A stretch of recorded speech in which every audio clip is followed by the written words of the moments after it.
नमस्कार, मैं राहुल यादव। शरद पवार ने कहा था कि इस तड़ीपार से सावधान रहें। ये तड़ीपार जब गुजरात का गृह मंत्री था तो गुजरात की कानून व्यवस्था चरमरा गई थी। गुजरात में गुंडा राज का राज्य स्थापित हो गया था, गोलियां चलने लगी थी। इसीलिए तो सुप्रीम कोर्ट ने इसे 2 साल के लिए गुजरात से तड़ी पार कर दिया था, यानी कि गुजरात से बाहर कर दिया था। और आज दुर्भाग्य है देश का कि देश के गृह मंत्री बने बैठे हैं। जरा देखिए, यहां पर अमित शाह का बयान देखिए। अमित शाह के इस बयान से ऐसा लग रहा है जैसे कि अमित शाह की प्रवृत्ति क्या है, क्योंकि आपकी भाषा शैली के आधार पर ही आपको जज किया जाता है। और अमित शाह ने बिहार विधानसभा चुनाव से पहले बिहार में रैली के दौरान जो भाषा बोली है वो दिखाती है कि अमित शाह की प्रवृत्ति कैसी है और स्वभाव कैसा है। इसीलिए शुरू में मैंने आप सभी लोगों को शरद पवार का एक बयान दिखाया था, जहां पर शरद पवार ने कहा था कि तड़ीपार से देश को हमेशा सावधान रहना चाहिए, क्योंकि ये तड़ीपार देश के लिए सही नहीं है। इसीलिए तो अमित शाह को नाकाम गृह मंत्री भी कहा जाता है। अब दोस्तों, अमित शाह की रैली में उनका भाषण देख लीजिए, जहां पर अमित शाह ने कहा कि देश में कोई भी हिंसा करेगा तो जवाब गोली से मिलेगा।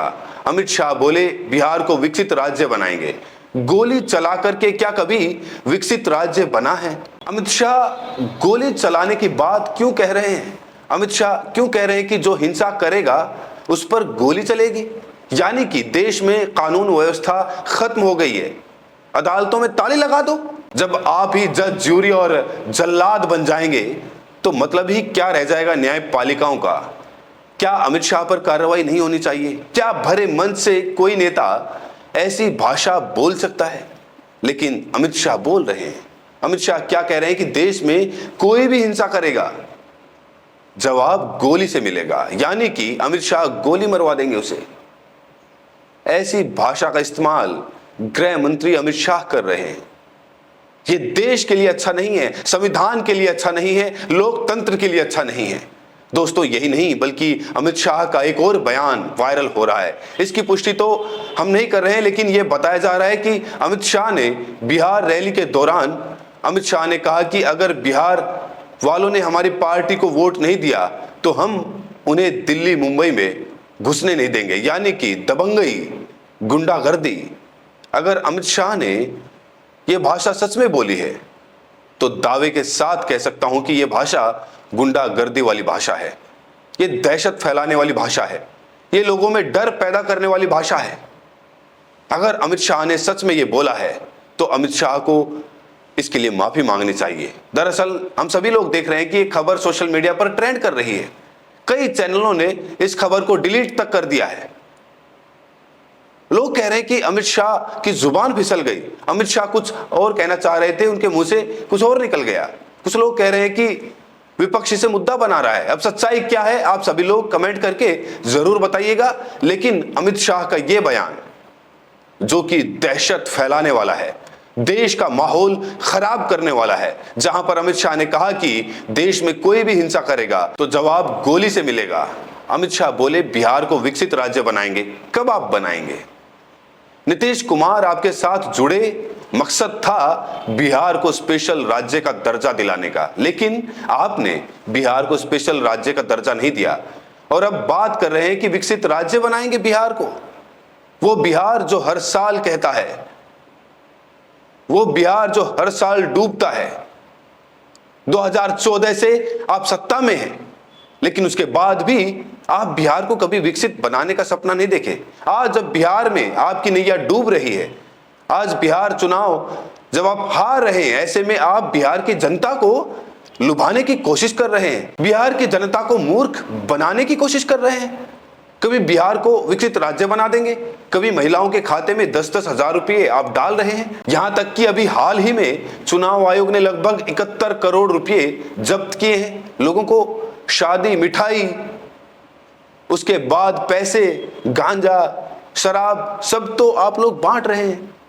उसके बाद भी आपके नए नए जुमले सामने निकल कर आ रहे हैं। इसीलिए शरद पवार ने कहा था कि इस तड़ीपार से सावधान रहें। ये तड़ीपार देश के लिए ठीक नहीं है और आज वैसा ही हम सभी लोग यहां पर होता हुआ देख रहे हैं। देखिए, लिखा भी है बिहार की 3 दिवसीय यात्रा के अंतिम दिन शनिवार को पटना में आयोजित एक कार्यक्रम में गृह मंत्री अमित शाह ने कहा कि देश में कोई भी हिंसा करेगा तो जवाब गोली से मिलेगा। पाकिस्तान को दुनिया गंभीरता से नहीं लेती। एनडीए ने विकसित बिहार की नींव तैयार की है। बिहार को विकसित राज्य बनाएंगे। 10 सालों में बिहार को बाढ़ की समस्या से मुक्त करेंगे। ये अमित शाह भाषा बोल रहे हैं। और दोस्तों, एक खासियत है भाजपा के नेताओं, अंधभक्तों, जो भाजपा से जुड़े हुए लोग हैं, उनके पास सिर्फ 2-3 मुद्दे होते हैं। या तो वो पाकिस्तान की बात करेंगे, या फिर हिंदू मुसलमान की बात करेंगे, या फिर मंदिर मस्जिद की बात करेंगे। इसके अलावा वो कोई बात नहीं करेंगे। अब बिहार विधानसभा चुनाव है, इसमें पाकिस्तान का क्या लेना देना। लेकिन अमित शाह ने अपने भाषण के दौरान पाकिस्तान का जिक्र किया, क्योंकि इसके अलावा उनके पास कोई शब्द ही नहीं है। वो रोजगार पर बात नहीं करेंगे, वो देश प्रदेश के विकास पर बात नहीं करेंगे, योजनाओं पर बात नहीं करेंगे। वो डायरेक्ट पैसा देंगे, वो भी चुनाव में देंगे, आपका वोट खरीदेंगे, आपको लुभाने की कोशिश करेंगे और 10 साल का सपना दिखा रहे हैं। जरा सोचिए, कह रहे हैं 10 सालों में हम बिहार को बाढ़ की समस्याओं से मुक्त कर देंगे, उसे खत्म कर देंगे। यानी कि इन्हें 2 बार आप सरकार में लाइए, फिर ये सोचेंगे करेंगे या फिर नहीं। क्योंकि 2014 में मोदी जी ने भी कहा था कि हर किसी के बैंक खाते में 15 करोड़ आएंगे, काला धन वापस आएगा। आज वही मोदी सरकार कह रही है कि विदेशों में कोई काला धन है ही नहीं। तो बात स्पष्ट है, ये जुमलों की सरकार है, जुमलेबाजों की सरकार है। सिर्फ ये सरकार जुमला देती है और जनता को मूर्ख बनाती है, और जनता सब कुछ समझ गई है। और बिहार विधानसभा चुनाव में जनता मुंह तोड़ जवाब भी देगी। देखिए, यहां पर लिखा भी है, बिहार को विकसित राज्य बनाएंगे। अमित शाह ने कहा एनडीए ने विकसित बिहार की नींव तैयार की है। बिहार को विकसित राज्य बनाएंगे। 10 सालों में बिहार को बाढ़ की समस्या से मुक्त करेंगे। चेहरा बदलकर विपक्ष फिर जंगल राज लाना चाह रहा है। हमने हाल में देखा है कि कुछ राज्य सरकारें जेल में बैठे लोगों द्वारा चलाई जा रही है। ये स्वीकार्य नहीं हो सकता। ये भाषा अमित शाह बोल रहे हैं। हम सभी लोगों को मालूम है, तेजस्वी यादव, इंडिया गठबंधन ने उन्हें मुख्यमंत्री का चेहरा घोषित कर दिया है। तेजस्वी यादव ही इंडिया गठबंधन से मुख्यमंत्री बनेंगे। लेकिन भाजपा अभी भी, एनडीए अभी भी अपना कैंडिडेट नहीं उतार पाई। अभी तक चुनाव से पहले नीतीश कुमार पर चर्चा शुरू हो जाती थी, लेकिन इस बार नीतीश कुमार को भी मुख्यमंत्री नहीं बनाया जाएगा। और ये सारा का सारा खेल अमित शाह खेल रहे हैं और पूरा देश देख रहा है। तो शरद पवार ने ये जो बयान दिया, आप सभी लोगों की क्या राय है कमेंट करके जरूर बताइएगा। और साथ में ये भी बताएं कि आप ये वीडियो देश के किस कोने से देख रहे हैं। बहुत बहुत शुक्रिया।